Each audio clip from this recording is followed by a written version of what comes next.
నీవు ఇప్పుడు నన్ను తీసుకెళ్ళకపోతే నా తండ్రి అయిన జనక మహారాజు గారు అనుకుంటారు నేను మగవాడికి ఇచ్చి నా కూతుర్ని వివాహం చేశాను అని అనుకున్నాను, కానీ నా రాముడు మగవాడు కాదేమో అని అనుకుంటారని అంత పెద్ద మాట అనేసింది. అనాలి, ఆ మాత్రం దెప్పపరచకపోతే రాముడు తీసుకుపోడు కదా.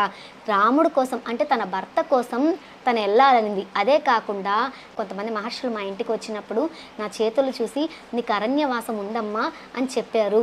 అలాగే సన్యాసిని మా ఇంటికి వచ్చి మా ఆతిథ్యం స్వీకరించిన అనంతరం నా మొహాన్ని చూసి నీకు అరణ్యవాస ప్రాప్తి కలుగుతుంది తల్లి అని చెప్పింది. ఆ లెక్కలో అయినా సరే నేను మీతో రావాలి, నా భర్తతోనే నా బ్రతుకు అని చెప్పగా ఎన్నిసార్లు చెప్పినా వినట్లేదని అలాగే అంటాడు రాముడు. వెంటనే లక్ష్మణస్వామి వచ్చేస్తారు, మరి నా సంగతి ఏంటన్నయ్యా అనేసి.